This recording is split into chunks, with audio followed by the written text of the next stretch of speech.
धम्मं वदामि तं वदेत। नमो तस्स भगवतो अरहतो सम्मा सम्बुद्धस्स।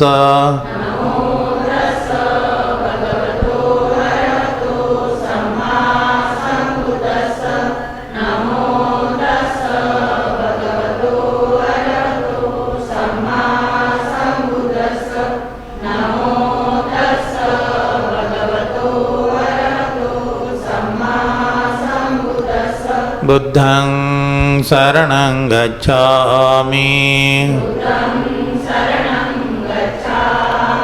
धम्मं शरणं गच्छामि संघं शरणं गच्छामि द्वितीयंपि बुद्धं शरणं गच्छामि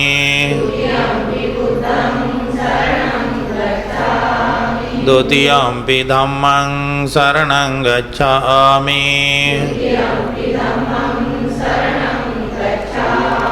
द्वितीयंपि संघं शरणं गच्छामि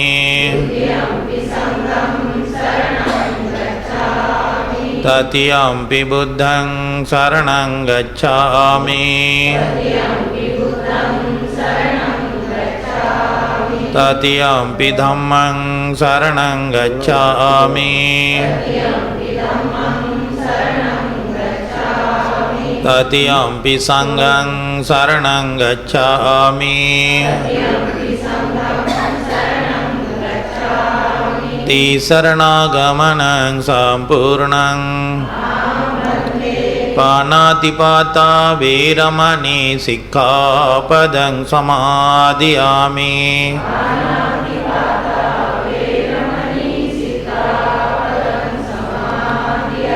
आदिन्नदाना वेरमणि सिक्खापदं समादियामि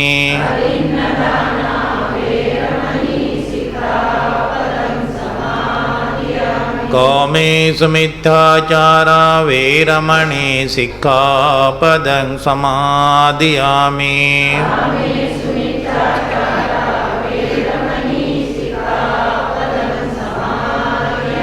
मुसावादा वेरमणि सिक्खापदं समादियामि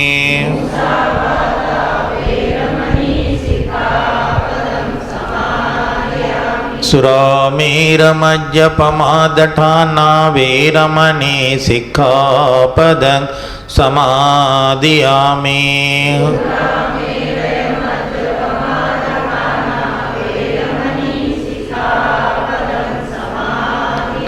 तेसरणेन सह पञ्चशीलं धम्मं साधुकं सुरक्षितं गत्वा अपमादेन शीलसम्पादेत साधु साधु साधु 3 वेळा वंदन करा.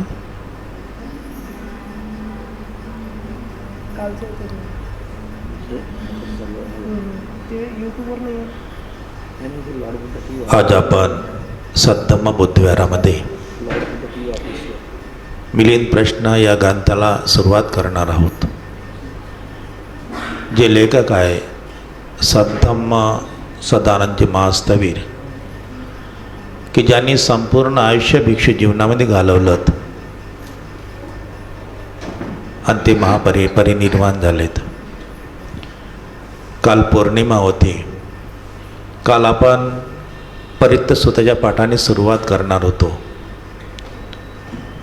कारण जिथपर्यंत आपण बुद्धाचे तरंग निर्माण करणार नाहीत तिथपर्यंत तुमच्यामध्ये बुद्ध तरंग निर्माण होणार नाहीत.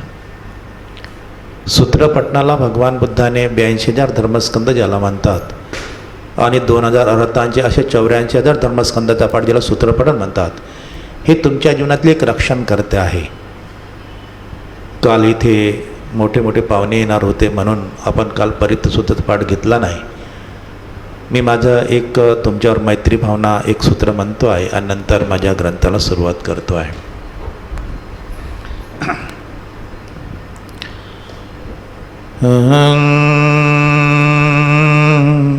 अवेरो होमी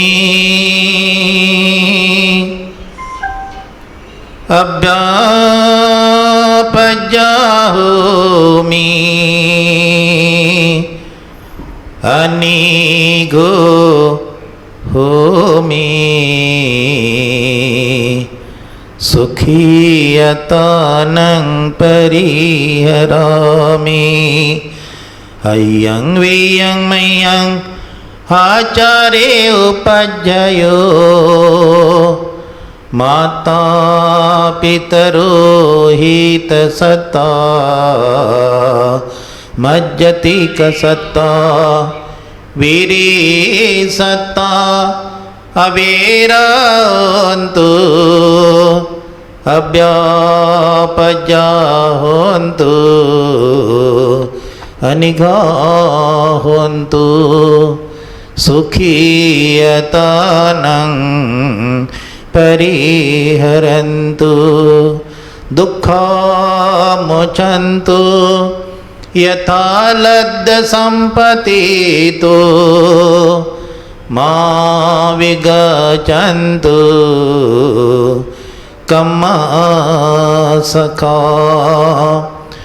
इमस्मि विहारे इमस्मि गोचरगामे इमस्मि नगरे इमस्मि पदसे इमस्मि जम्बुद्वीपे इमस्मि चक्रवाले ईश्वर जना सिमटक देवता सब्बे सत्ता विराहोन्तु अव्यापज्या होन्तु अनिगा होन्तु सुखीयतानं परिहरन्तु दुःखमोचन्तु यथा लब्धसम्पत्तितो मा विगच्छन्तु कम्मसखा प्रतिमाय दिशाय दक्षिणाय दिशाय पश्चिमाय दिशाय उत्तराय दिशाय प्रतिमाय दिशाय अनुदिशाय दक्षिणाय दिशाय अनुदिशाय पश्चिमाय दिशाय अनुदिशाय उत्तराय दिशाय अनुदिशाय हेटिमाय दिशाय उपरिमाय दिशाय सब्बे सत्ता सब्बे पाना सब्बे भूता सब्बे पुगला सब्बे अतभाव पर्यापन्ना सब्बायतियो सब्बे पुरीसा सब्बे अरिया सब्बे अनरिया सब्बे देवा सब्बे मनुषा सब्बे अमनुषा सब्बे विनिपातिका अवेरा होन्तु अव्यापज्या होन्तु अनिघा होन्तु सुखीयतानं परिहरन्तु दुःखमोचन्तु यथा लब्धसम्पत्तितो मा विगच्छन्तु कम्मसखा पुरत्तिमस्मि दिशा भागे सन्ति देवा महेन्दिका ते पीत्वा अनुरक्षन्तु आरोग्येन सुखेन च दक्षिणस्मि दिशा भागे सन्ति देवा महेन्दिका ते पीत्वा अनुरक्षन्तु आरोग्येन सुखेन च पश्चिमस्मि दिशा भागे सन्ति देवा मयेन्दिका ते पीत्वा अनुरक्षन्तु आरोग्येन सुखेन च उत्तरस्मै दिशा भागे सन्ति देवा मयेन्दिका ते पीत्वा अनुरक्षन्तु आरोग्येन सुखेन च पुरतिमेन दत्तरट्टो दक्षिणेन विरूढको पश्चिमेन विरूपको कुबेरो उत्तरं दिशं ते पीत्वा अनुरक्षन्तु आरोग्येन सुखेन चाति साधु साधु साधु. एखादा स्टँड नाही का याला?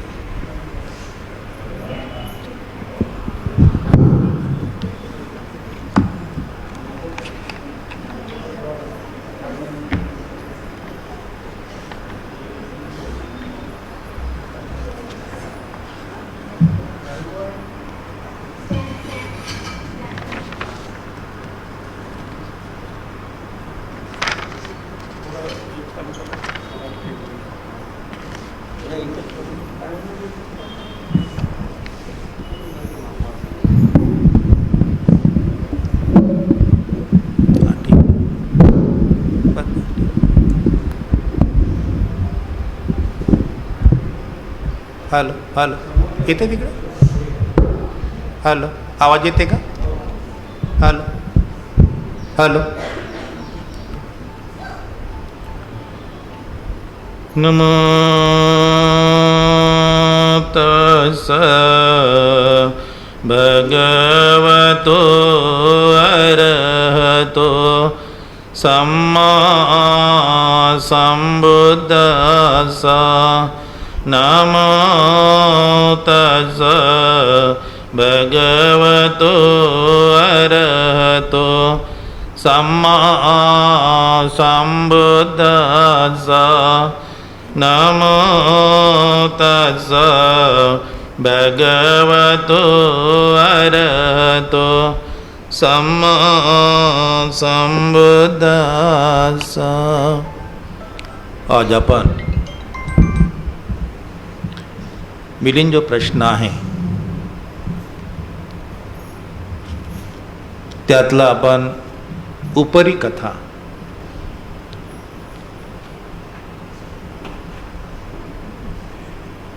प्राचीन काळी ऐश्वर्य संपन्न अशा सागल नावाच्या नगरात मिलिंद राजा राज्य करीत होता. त्याच नगरात राजा मिलिंद याने स्थवीर नागसेन यांच्याकडे जाऊन भेट घेतली. यांची ही भेट गंगा नदी आणि सागरांच्या संगमाप्रमाणे एक दुसऱ्यास प्रभावित करणाऱ्या दोन विद्वानांची गंभीर उदांत अशी ठरली होती. काय झालं, अगोदर प्राचीन काळामध्ये एक सागल नावाचं नगर होतं आणि त्या नगरामध्ये ज्याला मिलिंद नावाचा राजा ज्याला म्हणतात, हा त्या सागल नगराच्या राजाचं राज्य होता. तर जसं राजा आणि नागसेन यांची जेव्हा भेट झाली तेव्हा असं वाटलं की एक नदी जशी सागराला मिळत आहे का, असं त्या दोन्ही विद्वानांची जेव्हा भेट झाली तेव्हा त्या दोघांना असं वाटलं की एक छोटीशी नदी किंवा मोठी नदी एक सागराला मिळत आहे, म्हणजे एका भिक्षूला एक राजा मिळत आहे, अशा प्रकारे त्यांना भास झाला. अशा प्रकारे त्यांना वाटलं की एक नदी सागराला भेटली. या प्रकारे ज्ञानसत्याचा प्रदीप दाखवून अज्ञान अंधकारात दूर करणाऱ्या वक्तृत्व संपन्न प्रज्ञावान अशा स्थवीर नागसेनास राजाने अनेक विषयावर अति बारीक सारीक प्रश्न विचारले. आणि जेव्हा जेव्हा राजा नागसेनाला मिळाला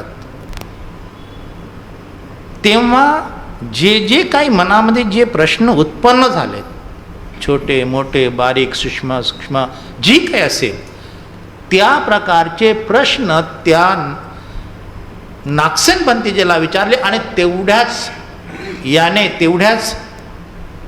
त्याचं उत्तर दिलं. बारीक बारीक छोटे छोटे जे काही उदाहरणाद्वारे विद्वानेद्वारे सर्व काही जसं जसं विचारलं असेल त्या त्या प्रकारचं त्या नागसेन पंथीने राजाला प्रश्नाचं उत्तर दिलं. नागसेनाने दिलेली उत्तरे देखील अतिशय गंभीरपूर्णपणे तत्काल हृदयात बसणारे, कर्णप्रिय आश्चर्यकारक, आनंददायक, अभिधम्म व विनयाच्या गांभीर्याने परिपूर्ण, सूत्रास अनुकूल, तसेच उपमा व तर्काच्या दृष्टीने न्यायसंगत असे होते. कसं दिलं? विनयाने, नियमाने, तर्कशक्तीने, आपल्या बुद्धीने, ज्या ज्या प्रकारे, जे विनयात वायफळ नाही किंवा एखाद्या गव्हर्नेसारखं नाही, जे खरोखरच विज्ञानाला धरून आहे, जे खरोखर तर्कशक्तीला धरून आहे, जे खरोखरच आपण जे सांगतो याचा काहीतरी अर्थ निघत आहे, या प्रकारे नागसेनाने त्या राजाला प्रश्नाचे उत्तर दिलेत. हे श्रोतगणांनो, तुम्ही मने एकचित करा आणि सर्व प्रकारच्या शंका कुशंकाचे निरसन करणारी सूक्ष्म उत्तरे, प्रश्न चित्ताने ऐकात. आणि म्हणून लेखक म्हणतो का, हे उपासकांनो, हे उपासिकांनो, एक चित्त एकाग्र करून खरोखरच हा ग्रंथ ऐका. कोणत्या कोणत्या परी कशा कशा प्रकारे प्रश्न विचारलेत आणि कशा कशा प्रकारे त्या नागसेनाने उत्तर दिले, हे तुम्ही सुद्धा लक्षात ठेवा. म्हणजे आपल्या जीवनामध्ये त्याचा फार मोठा उपयोग होणार आहे. अशा प्रकारे लेखकाने सुद्धा तुम्हाला सांगितलेलं आहे. सागल नगराचे वर्णन पाहूया की ते सागल नगर कसं होतं, ते शहर कसं होतं, हे आता आपण पाहूया. असे ऐकण्यात येते की सागल नावाचे नगर यवन लोकांच्या व्यापारांचे फार मोठे केंद्र होते. आणि पाहिलं तर खूप मोठं शहर होतं, सुख आणि संपन्न शहर होतं. आणि सर्व ते शहर एका बाजारपेठासारख्या मोठ्या मोठ्या व्यापाऱ्यांचं होतं, की तिथून संपूर्ण देशामध्ये व्यापार करायचं असं ते शहर होतं. हे नगर नदी पर्वताच्या अत्यंत रमणीय अशा पठारावर बसले होते. निसर्गातच रमणीय अशा नदीच्या तटावर पर्वताच्या पायथ्याशी वसलेले या नगरात अत्यंत सुंदर शोभनीय असे विशाल भवन, बगीचे, क्रीडांगणे, उद्याने, पुष्करणी, तलाव होते. हे नगर वृक्षवेलींच्या जगात रमणीय पुष्ट भागावर बसलेले होते. अत्यंत कुशल अशा कारागिरांनी या शहरांची रचना करताना आपले सर्व कौशल्य पणास लावले होते. आणि मग काय, ते शहर बसवताना त्या इंजिनियरने आपलं मन ओतून टाकलं. पाहणारा व्यक्ती पाहत राहील. इकडे डोंगर, इकडे नद्या, तिकडे पर्वत, मधामध्ये सुंदरसं असं सौंदर्यकरण, आणि त्यामध्ये ते शहर असं सुशोभित दिसत होतं. असं त्यांनी कौशल्य टाकलं की खरोखरच त्या इंजिनियरनं की कोणत्याही प्रकारचं असं आतल्या माणसाला बाहेरचा धोका नको, या प्रकारे त्या इंजिनियरनं ते शहर बनवलेलं, असं सुशोभित आणि सुंदर बनवलेलं होतं. त्यांच्या समस्त शत्रूंचे पारिपत्य झाल्याने प्रजेला कसल्याही प्रकारचं दुःख आणि भय नव्हतं. कोणत्याच प्रकारचं भय नव्हतं, कोणत्याच नाही, शत्रूचं सुद्धा नाही, एवढ्या प्रकारचं बनवलेलं होतं. विविध प्रकारचे आश्चर्यकारक असे मनोरे व कोठारे तेथे होते. अनेक प्रकारचे कोठारे, मनोरे, अनेक प्रकारचं असं स्तंभ, असं पाहता क्षणी आपल्याला मन लागेल किंवा पाहता क्षणी आपलं मन रमेल, या प्रकारे त्या इंजिनियरनं ते शहर बनवलेलं होतं. नगराचे सिंहद्वार विशाल सुंदर होते.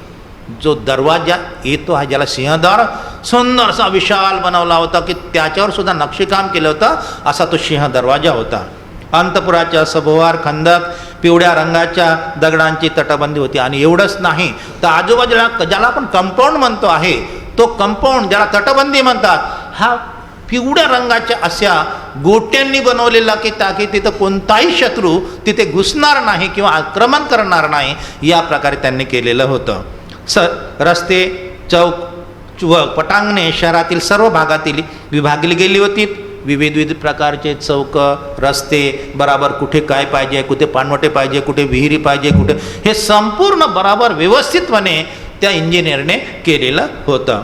विविध अशा मूल्यवान वस्तूंनी खचाखच भरलेली दुकाने उत्कृष्टपणे यथास्थानी सजवली होती. आणि जिथे जे दुकान पाहिजे ते दुकान असं पूर्ण भरून, असं मग हिरे असो, मोती असो, माणिक असो, या कोणतेही असो, असे थटाथट भरलेले असे गोडाऊन होते की ज्या प्रकारे जिथचं सामान तिथे राहील, दुसरा कोणी जाणार नाही, त्या रांगेमध्ये तेच राहील, दुसरं कोणी राहणार नाही, अशा प्रकारे त्या सागल नगराचं वर्णन आहे.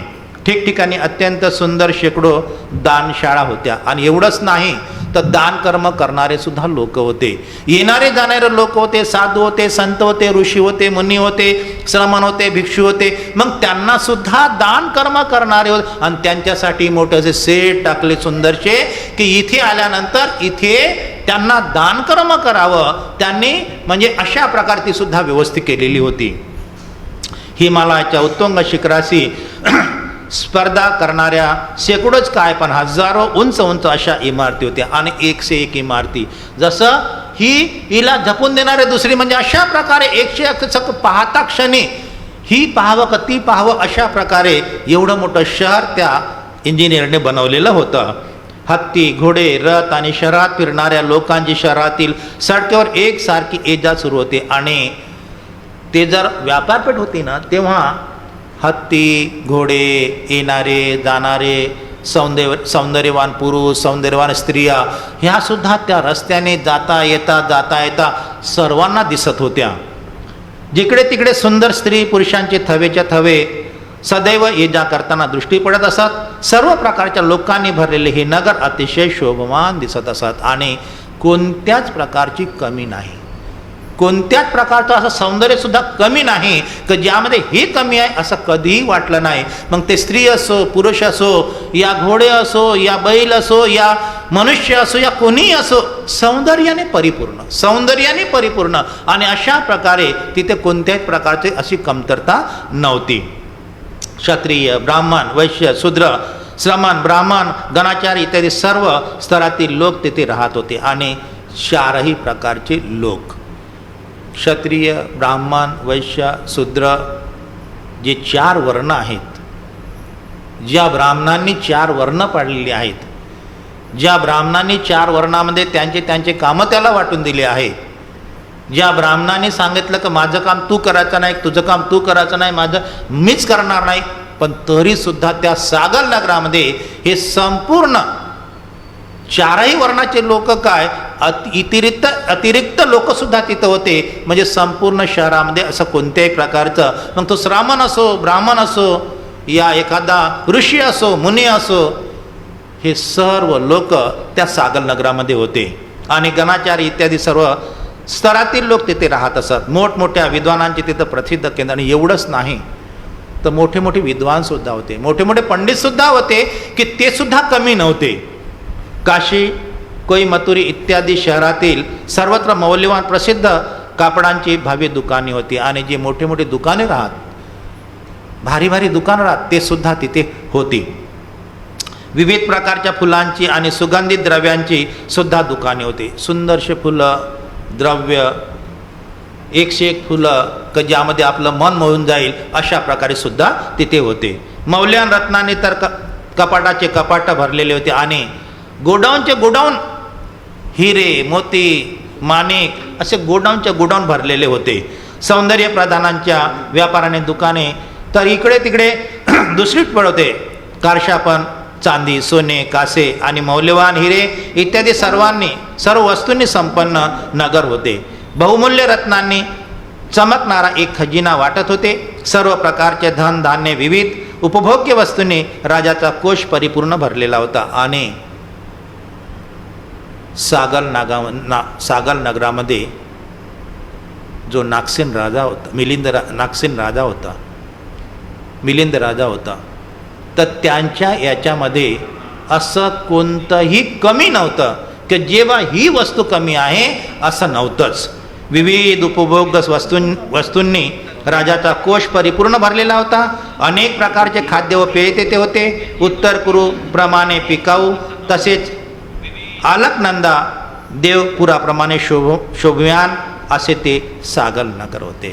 आणि अशा प्रकारे आपण सागर नगराचा परिचय पाहिलेला आणि सागर नगराचे वर्णन पाहिलं. आता आपण पाहूया, ग्रंथाला सुरुवात झाली ज्याला पूर्वयोग म्हणतात.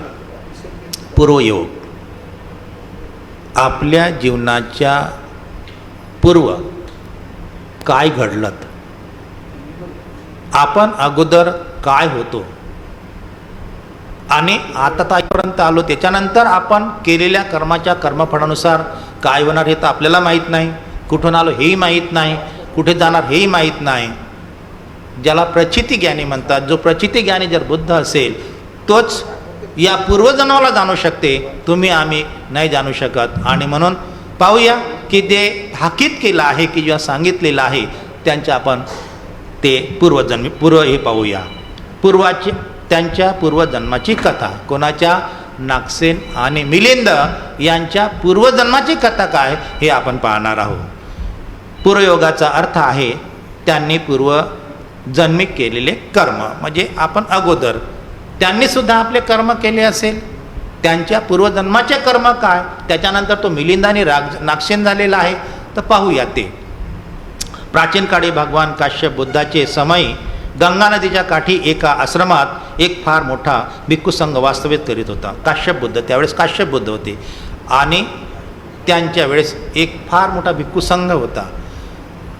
तो भिक्खू संघ गंगा नदीच्या काठावर वास्तव्य करीत होता.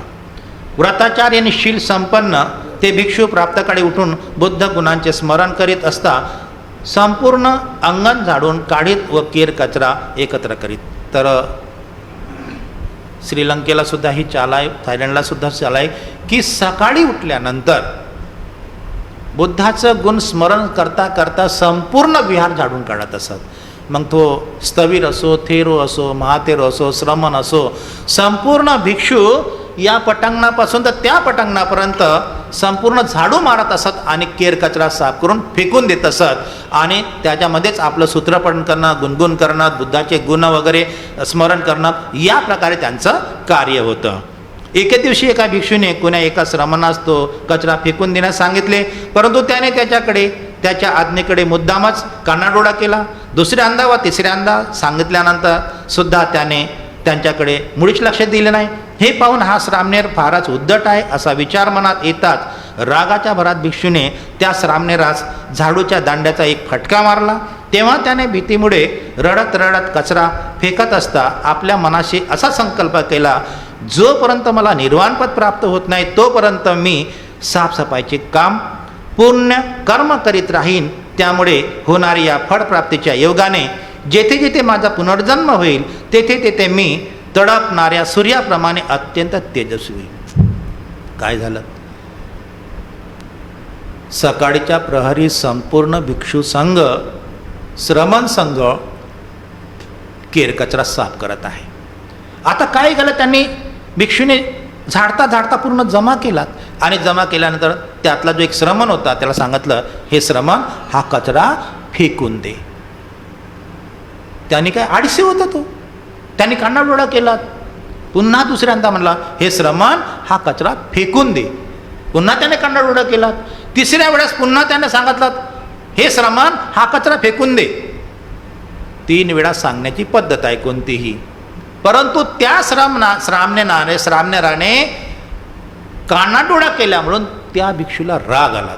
त्याने काय केला, जो झाडू होता, झाडत होते, तोच घेतला आणि मारला डोक्यावर मारला. त्या श्रमणाला लागल्यानंतर त्याने तो कचरा तर फेकला, रडत रडत रडत रडत, परंतु एक संकल्प सुद्धा केला. काय संकल्प केला? जिथपर्यंत मला निब्बाणाची प्राप्ती होत नाही तिथपर्यंत मी हा कचरा फेकत राहील. हे पुण्यकर्म तिथपर्यंत करत राहील जिथपर्यंत मला निब्बाणाची प्राप्ती होत नाही. आणि मृत्यू पावल्यानंतर मी कसं झालो पाहिजे? तडपणाऱ्या सूर्यासारखा झालो पाहिजेत. ज्या प्रकारे सूर्याला आपण झाकू शकत नाही, त्याला आपण झाकून ठेवू शकत नाही, सर्वांना प्रकाशित करतो आहे, सर्वांना प्रकाश देतो आहे, पण त्यांना आपण देऊ शकत नाही. या प्रकारे मी कुठेही जन्म घेऊ द्या, पण मी सूर्यासारखा चमकलो पाहिजेत, सूर्यासारखाच लोकांना तेज दिलं पाहिजेत, असा त्याने संकल्प केला. आणि संकल्प केल्यानंतर ते कचरा तर फेकून दिलात आणि कचरा फेकल्यानंतर कचरा फेकून तो स्नानासाठी गंगा नदीच्या तीरावर गेलात. गंगेचे शब्दायन असे तरंग पाहून त्याने पुन्हा दुसरा संकल्प केला की जेथे जेथे मी जन्म घेईल तेथे तेथे मी या लाटांच्या जलद वेगाप्रमाणे प्रत्युत्पन्न मती आणि प्रतिभा संपन्न.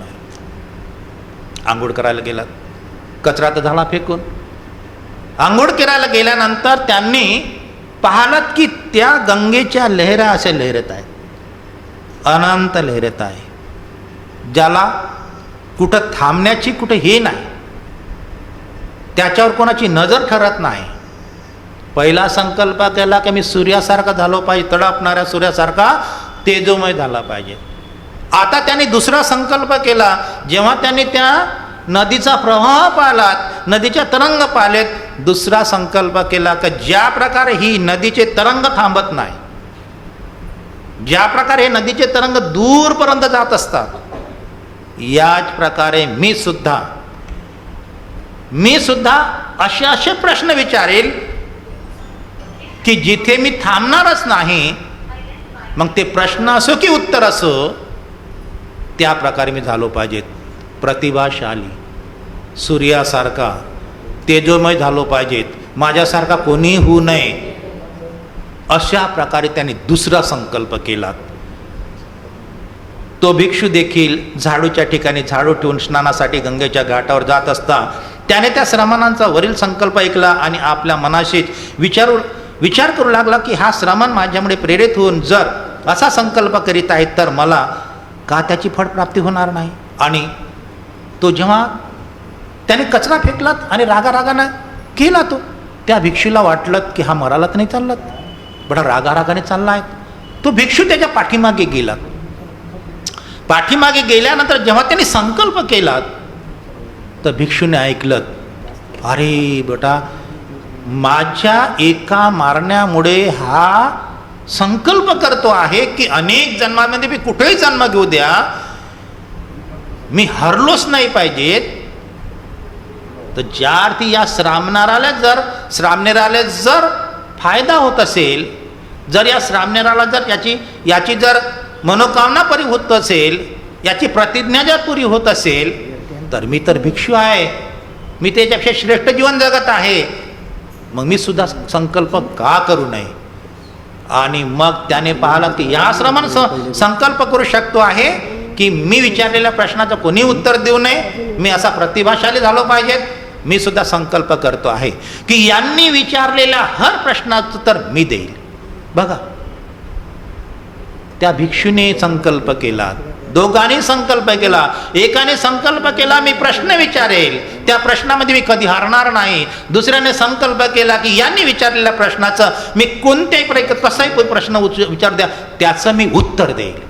याने सुद्धा संकल्प केला, या भिक्षूने सुद्धा संकल्प केला. आणि या दोघांनीही त्या गंगा नदीच्या तीरावर दोघांनी संकल्प केला. असे म्हणून त्या भिक्षूने देखील असा संकल्प केला की मी सुद्धा जेथे जेथे जन्म घेईल तेथे ते गंगेच्या लाटांच्या तरंगाप्रमाणे प्रत्युत्पन्नती होईल. विचारू द्या, किती प्रश्न विचारू द्या, तरी सुद्धा मी याच्या प्रश्नाचं उत्तर देईल. अशा प्रकारे त्याने सुद्धा, त्या भिक्षूने सुद्धा संकल्प केला आणि विचारलेल्या समस्त प्रश्नांचं उकल करून सांगण्यास समर्थ राहील. कोणतेही प्रश्न विचारला त्याचा मी कोणताही प्रश्न विचारला तर मी समर्थ राहील, विचार कोणतेही प्रश्न. अशा प्रकारे त्या भिक्षूने सुद्धा संकल्प केला. देवलोक आणि मानव लोकात जन्म घेत घेत त्या दोघांनीही एक बुद्धांतर व्यतीत केलं. चालले दोघं जन्म घेत, एक मनुष्यामध्ये ते एक देवतामध्ये, एक देवतामध्ये एक मनुष्यामध्ये, असं करता करता एक बुद्धाचा काळ निघून गेला. तेव्हा त्यांच्या जन्म मरणांच्या परिभ्रमण अवस्थेत तथागत बुद्धाने सुद्धा त्या दोघांना पाहिले आणि मोगली पुत्र तिष्य स्थविरास पाहून जसे भाकीत केले होते तसे त्यांच्या संबंधी देखील भाकीत केले. माझ्या परिनिर्वाणानंतर 500 वर्षांनी दोघेही जन्मास येतील आणि ज्या धर्मविनयाचे मी सूक्ष्मपणे निरूपण केले त्यांचे प्रश्नोत्तरे उपमा व युक्तिवादांच्या साहाय्याने स्पष्टीकरण करतील. भगवान बुद्धाने पाहिलं, अरे हे दोघं एक देव लोकात एक मनुष्य लोकात जन्म घेत घेत घेत घेत येत आहे. ज्या प्रकारे तथागत सम्यक समुदायाने सारीपुक्त आणि मोगलायन जेव्हा येत असताना सांगितलं की हे बघा, हे दोघं जे आहे ना, एक उजवा होता हात होणारा, एक डावा हात होणार आहे माझ्या भिक्खू संघाचा, आणि माझ्यानंतर हे शासन चालवणार. त्यांचं भविष्य भाकीत केलं. या प्रकारे या दोघांना पाहता पाहता सांगितलं की माझ्यानंतर 500 वर्षांनी हे दोघं जन्माला तर येतील. ज्या लोकांना धम्म समजला नाही, ज्या लोकांना काही शब्द समजले नाही, ज्या लोकांना काही अर्थ समजले नाही, कोणी चमत्काराकडे जातील, कोणी कर्मकांड भंतेजीने बुद्धाने चमत्कार सांगितला तर ते म्हणतील त्या घोड्यावर बसले होते आणि त्याच्यानंतर त्याच्यावर थैल्या टाकल्या होत्या आणि त्याच्यानंतर त्या गुफेतून गेलेत. हा चमत्कार वाटू शकतो आहे.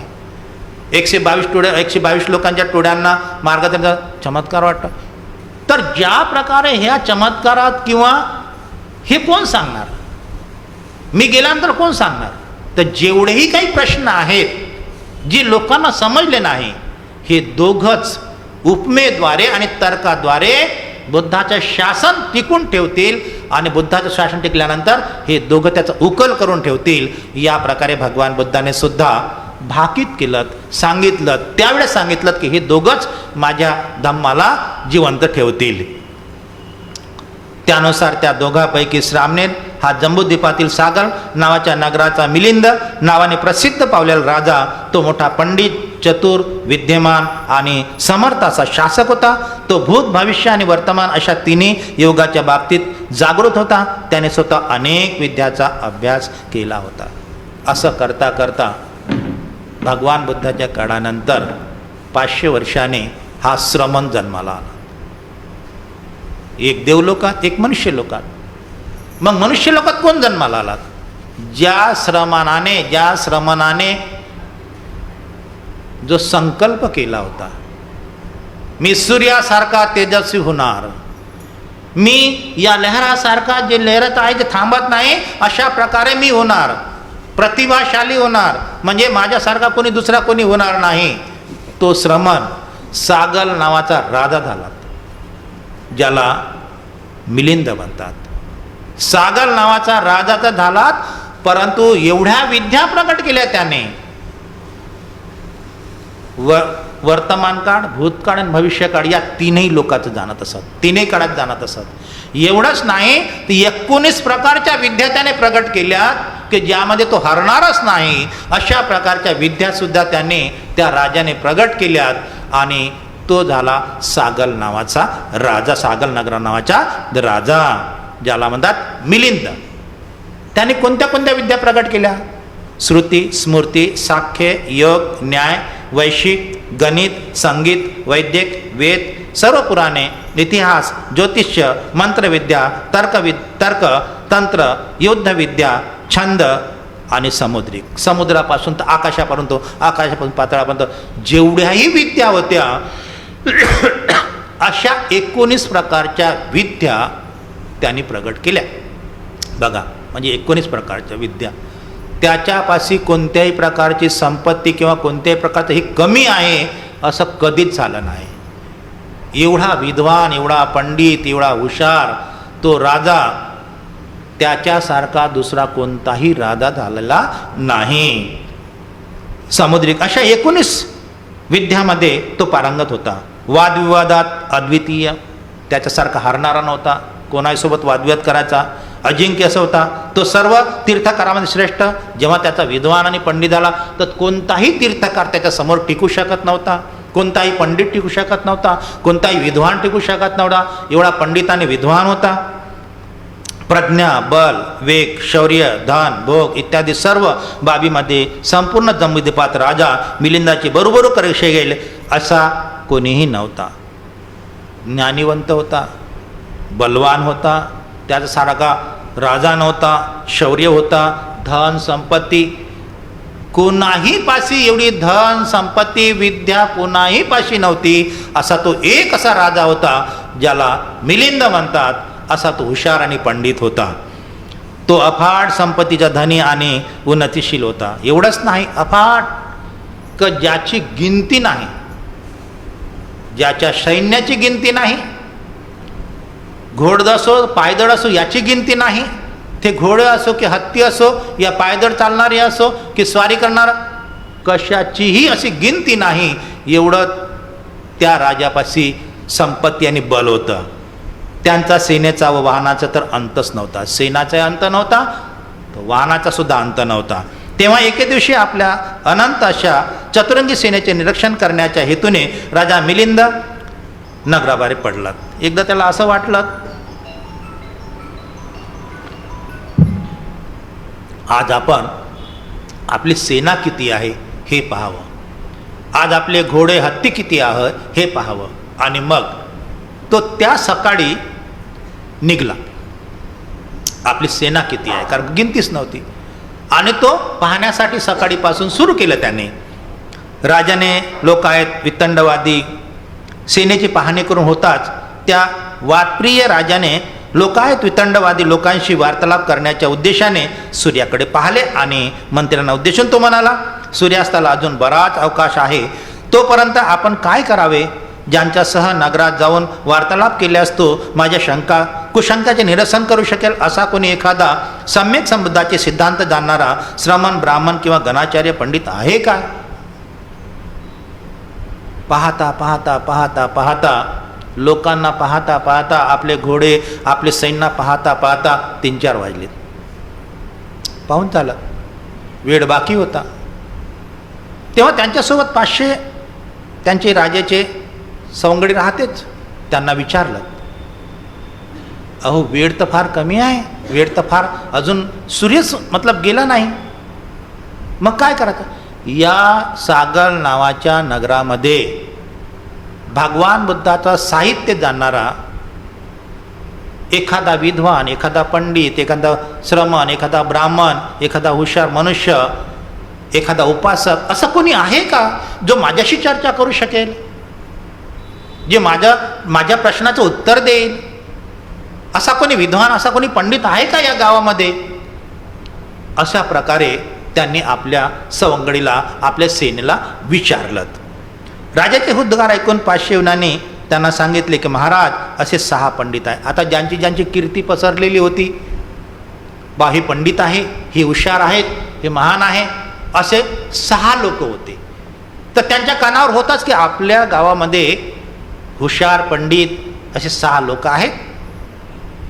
तर त्या 500 यवनांनी त्यांच्या सैन्याने सांगितलं, हो हो काय आहे, आपल्या गावात असे 6 लोक आहे जे विद्वान आहे, जे पंडित आहे, जे हुशार आहे आणि हे तुमच्याशी चर्चा करू शकतात असं सांगितलं.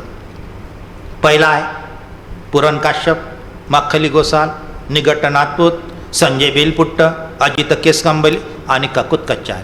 हे 6 लोक त्या गावामध्ये विद्वान, पंडित आणि हुशार म्हणून गणल्या जात असत. आणि त्या 6 लोकांचं वर्णन करून राजाला सांगितलं की हे लोक तुमच्याशी चर्चा करू शकतात आणि तुमच्या प्रश्नाचं उत्तर देऊ शकतात, अशा प्रकारे सांगितलं. गणनायक गणाचार्य प्रज्ञे तीर्थकर आहेत, लोकांना त्यांचा फार मान आहे. तेव्हा महाराज आपण त्यांच्याकडे जावे आणि आपल्या शंकेचे निरसन करावे. ते 500 येऊन म्हणतात, राजेसाहेब अहो फार विद्वान आहेत, ते 6 लोक फार पंडित आहे, फार हुशार आहे, तुम्ही त्यांच्याकडे जा आणि आपले प्रश्नाचे उत्तर विचारा, ते तुमच्या प्रश्नाचे उत्तर देतील. अशा प्रकारे ते 500 यवनां म्हणजे त्यांचे ज्या सवंगडी मित्र होते त्यांनी सांगितलं. पाहूया, पहिला पुरण काश्यप आहे, त्यांच्याकडे जात आहे राजा, त्यांच्या पाहूया. पुरण काश्यपाशी मिलिंद राजाची भेट. त्यानंतर 500 यवनासह मिलिंद राजा सुंदर रथावर बसून पुरण काश्यपाकडे गेले. ठीक आहे, चला या सर्व 500 लोकांना घेतलं आणि पुरण काश्यपाकडे गेलेत.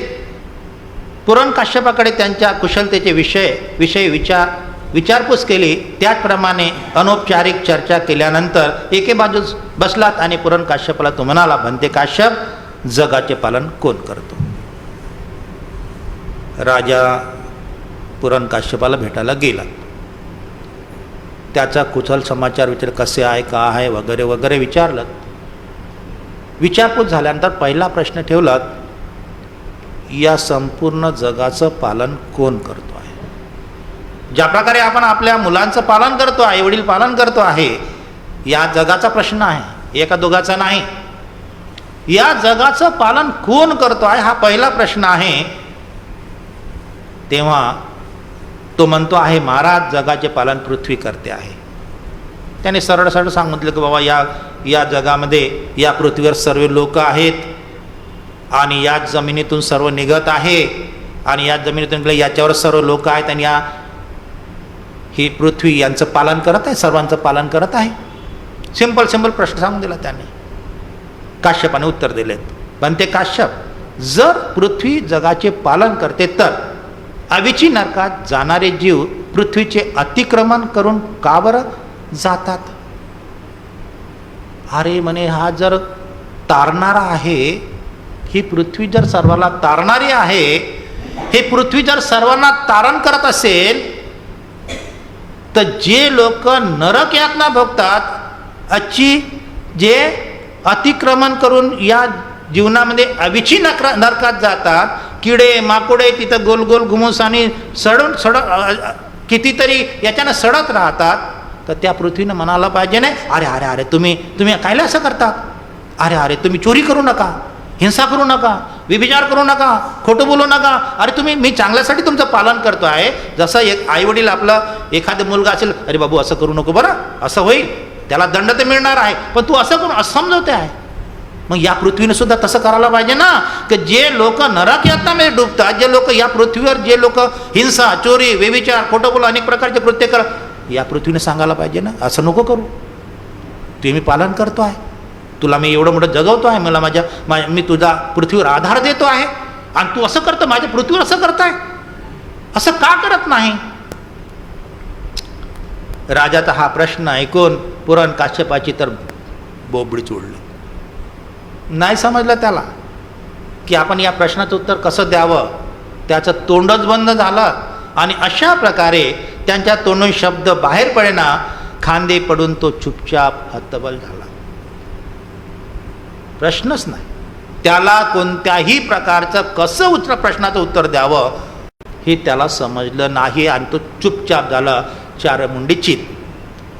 दुसऱ्याकडे पाहूया, मख्खली गोसाल पाहूया. तिकडे जाईल राजा. मख्खली गोसालकडे गेलेत. मख्खली गोसालाशी राजा मिलिंदाची भेट. यानंतर मिलिंद राजाने मख्खली गोसाला पृच्छा केली. गेले दुसऱ्या विद्वानाकडे जातात, तर मख्खली गोसाला आहे, तर मख्खली गोसालाकडे गेलेत आणि विचारपूस कसं आहे काय वगैरे वगैरे विचारल्यानंतर पुन्हा त्यांना सुद्धा प्रश्न विचारला, भंते गोसाल, पाप आणि पुण्य ही कर्मे आहेत का? आपण म्हणतो याच्या पापानं ज्या पाप केलं म्हणून असं झालं, त्याच्या पुण्यामुळे तसं झालं.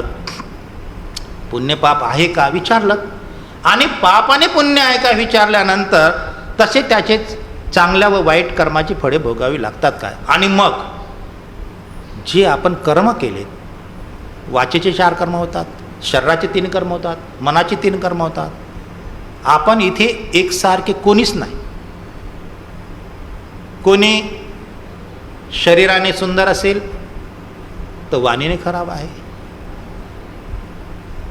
कोणी वाणीने सुंदर असेल तर कायाने बेकार आहेत. हे 3 पार्ट आहे आपल्याला, काया, वाचा आणि मन. तर या वाचेचे 4 कर्म होतात. व्यर्थ बडबड करणे, चहाडी चुगली करणे, निंदा करणे, खोटं बोलणे, याचे 4 कर्म होतात, ज्यामुळे आपण सौंदर्य प्राप्त करू शकत नाही. शरीराचे 3 कर्म आहे, हिंसा, चोरी, व्यभिचार, म्हणून शरीरसृष्टी योग्य राहू शकत नाही. मनाचे 3 कर्म आहे, राग, द्वेष आणि मोह, ज्यामुळे आपल्याला कर्कशवाणी होते आहे, परंतु बोलताना सुद्धा असं वाटते की झगडा तर नाही करून राहिला, म्हणजे तिथे सुद्धा आपल्याला प्राप्त होऊ शकत नाही. बघा 3 पार्ट आहे आणि 3 पार्टनुसार आपलं हे शरीर वेगवेगळ्या एकाचं म्हणजे चित्त ज्याला मन म्हणतात हे एकसारखं नाही, शरीर एकसारखं नाही, मन एकसारखं नाही, सर्वाचे वेगवेगळे आहेत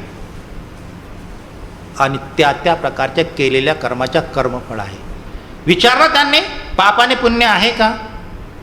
दुसरा प्रश्न विचारला त्यांनी, मग ज्या शरीरावर, ज्या कायावर, ज्या मनावर कार्य करतो आहे त्याचे कर्मफळ भोगावे लागतात का? मख्खली गोसालला विचारलात. मख्खली गोसाल काय म्हणते पाहूया आपण. नाही महाराज. तो काय म्हणते, नाही असं काही नाही आहे. मग पाप कर्म किंवा पुण्यकर्म अशी काही कर्म नाहीत. त्याने आपल्यापरी उत्तर दिलं. त्याने आपल्यापरी उत्तर दिले की नाही असं काही नाही, पापही नाही आणि पुण्यही नाही. तसेच चांगल्या वाईट कर्माची फळे भोगावे लागत नाही. मग तुम्ही काही करा, शरीराने काही करा, मनाने काही करा, त्याचे काहीही भोगावं लागत नाही आणि काही परिणाम नाही. कोण म्हणतो आहे? मख्खली गोसाल. लक्षात ठेवा, अजून प्रश्नाचे उत्तर म्हणजे फक्त राजा विचारत आहे आणि तो फक्त सांगत आहे, तो आपलं व्यक्तिमत करत आहे, तो आपलं व्यक्तिमत करत आहे जसं त्याला समजलं. तो म्हणजे नाही असं काही नाही, तुम्ही या शरीराने या मनाने काही करा, त्याचे कर्मफळ काही भोगावं लागत नाही, असं तो मख्खली म्हणतो आहे. जेथे जे क्षत्रिय आहेत, परलोकातील क्षत्रिय राहतील, जेथे ब्राह्मण वैश्य शूद्र चांडाळ किंवा पुक्कस आहेत, ते परलोकात गेल्यावर अनुक्रमे ब्राह्मण वैश्य शूद्र चांडाळ आणि पुक्कस राहणार. वस्तुतः पाप आणि पुण्य कर्माने काय होणार? गोसाल बोलला, अरे काही नाही म्हणे, ते इथं क्षत्रिय आहे ना, तिथे मेल्यानंतर ते क्षत्रिय राहील. इथे ब्राह्मण आहे ना, मेल्यानंतर ब्राह्मण राहील. इथं वैश्य आहे ना, मेल्यानंतर वैश्य राहील. इथं शूद्र आहे ना, मेल्यानंतर शूद्र राहील. म्हणजे जसा आहे तसाच राहील. मग तुम्ही कोणतेही पाप पुण्य करा, म्हणजे काही फरक पडणार नाही. अशा प्रकारे गोसाल म्हणतो आहे. म्हणते गोसाल, इथे जर क्षत्रियवादी जे सर्व परलोकी गेल्यावर क्षत्रियवादी म्हणूनच राहत असतील आणि पाप पुण्याचा कोणता परिणाम होणार नसेल, तर या लोकी जे लुळे पांगडे आहेत ते परलोक गेल्यावर सुद्धा लुळे पांगडेच राहतील. जे लंगडे आहेत ते लंगडेच व्हायचे आणि जे कानतुटे नाककुटे आहेत ते सर्व कानतुटे नाकटुटे व्हायचे. तर राजाच्या प्रश्नावर गोसाल चुपचाप राहिला. राजा म्हणतो आहे, गोसाल ठीक आहे, तुने सांगितलं ना, इथे जे आहे तिथे राहतील. मग इथे क्षत्रिय आहे, ब्राह्मण आहे, वैश्य आहे आणि मेल्यानंतर तसेच राहतील, हे तुझं म्हणणं आहे ना? म्हणे हो. मग हे सांग, इथे लंगडे लुले भोकणे आंधळे आहेत, आहे की नाही? मग मेल्यानंतर वरती सुद्धा लंगडे लुले भोकणे आंधळे राहतील का? असं विचारलं. ते म्हणणं आहे का इथे जे राहतील तिथे, मग इथे लंगडा आहे, मग तू वरतर लंगडा राहील का? इथं लुला आहे, भोकणा आहे, वरती भोकणा आंधळा राहील का मेल्यावर? असं विचारलं. तेव्हा हे पाहून राजाच्या मनात असा विचार आला की हे जम्बूद्वीप तुच्छ आहे. जसा हा प्रश्न विचारला त्याची बोबडी वरलीत. या प्रश्नाचे उत्तर मख्खली देऊ शकला नाही. तेव्हा राजाला वाटलं, अरे हे तुच्छ आहे, हे पोकळ डौलाचं जम्बूद्वीप आहे, ज्या प्रश्नाचं उत्तर मला कोणी देऊ शकत नाही, असं राजाला वाटलं. तेथील पंडित ज्ञानाच्या दृष्टीने अगदी करकरीत कोरे आहेत. फक्त नावाचे ब्राह्मण आहेत, फक्त नावाचे पंडित आहे, फक्त नावाचे हुशार आहे, परंतु कोऱ्या कपड्यासारखे आहे, विद्वान म्हणून नाही आहे, अशा प्रकारे राजाला वाटलं. या नगरी या नामधारी असून सुद्धा त्यांच्या खोटेपणामुळे व दिखावपणामुळे त्यांची व्यर्थ कीर्ती पसरलेली आहे. माझ्याशी चर्चा करून माझ्या शंकेचे निरसन करू शकेल असा लायक कोणीही श्रमण ब्राह्मण नाहीत. आणि राजाला वाटलं की नाही, हे कोड्या कपड्यासारखे आहेत, मग तो मक्कली गोसाल असो, केस कंबल असो की कोणी असू द्या, संजय बेलपुट्ट असो, हे कोऱ्या कपड्यासारखे फक्त नामधारी आहेत, परंतु माझ्या प्रश्नाचे उत्तर देणारे नाहीत, हे तुच्छ आहे, अशा प्रकारे राजाला वाटलं. मग तो श्रमण असो की ब्राह्मण असो. एके दिवशी असाच मिलिंद राजा आपल्या मंत्र्यांना उद्देशून म्हणाला, आजची रात्र फारच रमणीय आहे, तेव्हा कोणत्या श्रमण ब्राह्मणाशी जाऊन मी वार्तालाप करू? कोण बरे माझ्याशी चर्चा करून माझ्या शंका दूर करू शकेल असे धाष्ट केलेला कोणी आहे का? राजाचे असे आव्हानयुक्त कथन ऐकून सर्व मंत्री चूप होऊन त्यांच्या तोंडाकडे पाहत उभे राहिलेत. काही दिवस लुटलेत. पुन्हा राजाला वाटलं की आपण आणखी कोणासाठी चर्चा करावी, कोण्या ब्राह्मणाशी, कोण्या विद्वानाशी, कोण्या पंडिताशी, कोण्या श्रमणाशी, कोणाच्या भिक्षूंची चर्चा करावी. आणि पुन्हा आपला प्रस्ताव आपल्या मंत्रिमंडळात ठेवलात की अरे बाबा, तुमच्या लक्षात कोणी आहे का असा श्रमण ब्राह्मण किंवा विद्वान पंडित ज्याच्याशी मी चर्चा करू शकेल? परंतु सर्वे त्यांचे मंत्री तोंडाकडे पाहून राहिले की एवढ्या विद्वान पंडितांनाच तर राजाला प्रश्नाचं उत्तर देऊ शकले नाही, ते कोणते सांगावया? सर्व तोंडाकडे पाहिलात, परंतु कोणीही त्यांना बोलू शकले नाही की या गावात किंवा या शहरामध्ये विद्वान आणि पंडित आहे असं कोणीही म्हणू शकलं नाही. त्यावेळी 12 वर्ष विद्वजनांनी आणि असलेला सागल नगरात त्याला एकही श्रामण किंवा ब्राह्मण गृहस्थ पंडित मिळालेला नाही. 12 वर्ष झालेत, पण 12 वर्षामध्ये त्याला कोणता श्रमण मिळाला नाही, कोणता पंडित मिळाला नाही, कोणता ऋषीमुनी कोणा त्यांना वादविवाद करण्यासाठी हरवणारा मिळणार नाही. 12 वर्ष निघून गेलेत. ब्राह्मण गृहस्थ पंडित मिळाला नाही. यदा कधी एखाद्या ठिकाणी कोणी श्रमण ब्राह्मण किंवा गृहस्थ पंडित राहतो आहे असे का राजाच्या ऐकण्यात आले की तत्काळ राजा तेथे जाऊन त्याला प्रश्न विचारत असे. प्रश्नोत्तरात राजाचे समाधान न करता आल्यास ते अगदी गोंधळल्या स्थितीत गाव सोडून कुठेतरी निघून जात असत.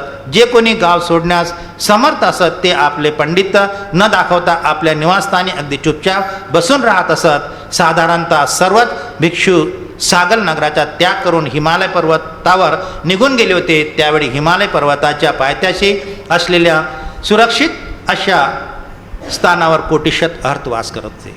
आता 12 वर्ष निघून गेली. कोणीही विद्वान पंडित किंवा भिक्षू त्यांना दिसला नाही. आणि अदाकदा एखादा माहीत पडलं का हा विद्वान आहे, हा भिक्षू आहे, हा पंडित आहे, तर राजा स्वतः जायचा आणि स्वतः गेल्यानंतर जेव्हा त्याच्याशी चर्चा करायचा तेव्हा काही भिक्षू जेवढेही होते ते सागरनगर सोडूनच दिलं आणि सागरनगर सोडून हिमालयाच्या पायथ्याशी जिथे कोटिशत अहर्त होते, जिथं अस्तुगत म्हणते होते, त्या पायथ्याशी निघून गेलेत. कोण झंझटीत पडेल, कोण या राजाच्या पाठीमागे लागेल आणि कोण आपला अपमान करून घेईल असं म्हणून सर्व भिक्षू त्या हिमालय पर्वताशी गेलेत. आणि त्या गावामध्ये अदाकदा एखादा हुशार माणूस असेल, एखादा भिक्षू असेल, तो म्हणे बा मला काही येत नाही, आपली पुंगी पिटारी बंद करून ठेवे आणि त्याच्यानं, कारण त्याला सागरनगर सोडायचं नाही, ज्याला सोडायचं आहे ते निघून गेले, पण ज्याला शहर सोडायचं नाही ते सर्व नाही बाबा मला काहीच येत नाही, लोकांनी काही सांगितलं असेल पण मला येत नाही असं म्हणून आपली पुंगी पिटारी गुंडून ठेवत असत. परंतु राजाला आपली विद्वत्ता कधीच दाखवत नसत, सरळ म्हणत असत मला काही नाही. आणि अशा प्रकारे त्या कोटिशत अहर्तापाशी संपूर्ण भिक्षू त्या हिमालय पर्वतावर गेलेत. आयुष्यमान अस्तुगताचे भिक्खू संघास पाचारण. त्यावेळी आयुष्यमान अस्तुगताने कोणी एखादा कुलपुत्र ज्या श्रेष्ठ पदांच्या प्राप्तीसाठी गृहत्याग करून समन्वत्वाचा अंगीकार करतो त्या श्रेष्ठ निर्वाणांचा याच जीवनात लाभ करून घेतलेला होता. त्यातच अपूर्व अशी श्रमणशक्ती होती. त्या श्रमणशक्तीच्या समर्थावर ज्यांनी मिलिंद राजाचे उद्गार ऐकले आणि युगंधर पर्वताच्या पठारावर आपले भिक्षू संघाची सभा बोलवलीत आणि भिक्खू संघास उद्देशून त्यांनी पृच्छा केली, हे आयुष मिलिंद राजाची चर्चा करून त्यांच्या संख्येचे निरसन करेल असा कोणी एखादा समर्थ भिक्षू आपणामध्ये आहे का? आणि मग अस्तगुत भंतेने पाहिलं की ज्या अर्थी हा राजा इथे आहे, ज्या अर्थी हा राजा विद्वान आणि पंडित आहे, ज्या अर्थी राजा हा हुशार आहे आणि याचा प्रश्न विचारत आहे, तर याला उत्तर देणारा सुद्धा कोणी नाही कोणी असेलच. मग आपल्यामध्ये एखादा कोणी अर्हत आहे का? आपल्यामध्ये याच्या बराबरीत जो संकल्प केलेला असा कोणी भिक्षू आहे का जो अर्हत झाला आणि याच्या प्रश्नाचं उत्तर देऊ शकेल? असं अस्तगुत पंथींना जेव्हा वाटलं तेव्हा त्यांनी संपूर्ण भिक्खू संघाला बोलवलं, संपूर्ण अर्हतांना बोलवलं आणि अर्हतांना बोलवणं विचारणा केलीत. हे आईसो, हे भिक्षू, लहान मोठ्यांनो, आपल्यामध्ये असा कोणी एखादा अर्हत भिक्षू जन्माला आला का की जो या राजाच्या प्रश्नाचं उत्तर देऊ शकेल? 1 वेळा 2 वेळा 3 वेळा विचारलं, पण त्या कोटिशत अहर्तामध्ये अर्हत होते त्याच्यामध्ये असा एकही नव्हता की ज्या राजाच्या प्रश्नाचं उत्तर देईल असा कोणीही नव्हता. असे विचारल्यानंतर ते सर्वच कोटिशत अर्हत गप्प बसून राहिले. असाच प्रश्न 3दा विचारल्यानंतर देखील एकानेही तोंड उघडले नाही. तेव्हा आयुष्यमान अस्तुगुत तेथे एकत्र जमलेल्या संघ सदस्यांना म्हणाले, हे आयुष, तावतीस भवनामध्ये वैजयंती राजवाड्याच्या पूर्वेस केतुमेदी नावाचा प्रसाद वाडा आहे. तेथे महासेन नामक देवपुत्र राहतो. तो मिलिंद राजाशी चर्चा करून त्यांचे संकटाचे निरसन करण्यास समर्थ आहे. आणि मग अस्तगुताने पाहिलं की याच्या बरोबरचा जोडीदार कोण आहे. पाहिल्यानंतर त्यांना समजलं की याच्या बरोबरचा जोडीदार देवलोकामध्ये जन्माला आला, देवलोकामध्ये. तेव्हा अस्तगुत म्हणते, हे भिक्षू हो, हे आयुष हो, याच्या बराबरीचा जन्माला आलेला आणि याला सडेतोड उत्तर देणारा देवलोकामध्ये तावतीस भवनामध्ये वैजयंत राजवाड्याच्या पूर्वेस केतुमती नावाचा प्रसाद म्हणजे वाडा आहे. आणि तेथे इथं नागसेन आहे, पण तिथे महासेन नावाचा एक देवपुत्र राहतो आहे. जो याच्या बरोबरीचाच जन्माला देव लोकात त्याला मनुष्य लोकात नाही. आणि तोच एक असा आहे की ज्या मिलिंदाशी चर्चा करू शकते आहे.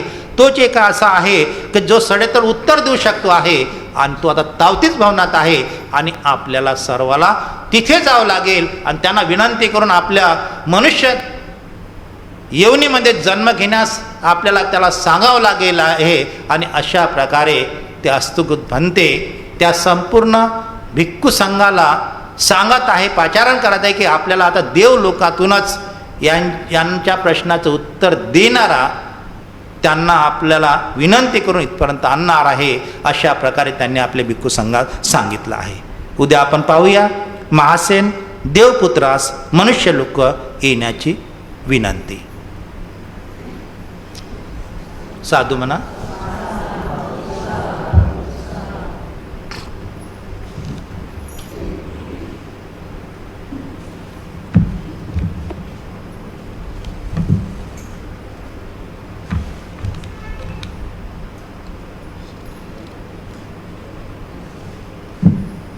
आशीर्वाद घ्या. तुम्हाला काही म्हणायचं म्हणू शकता.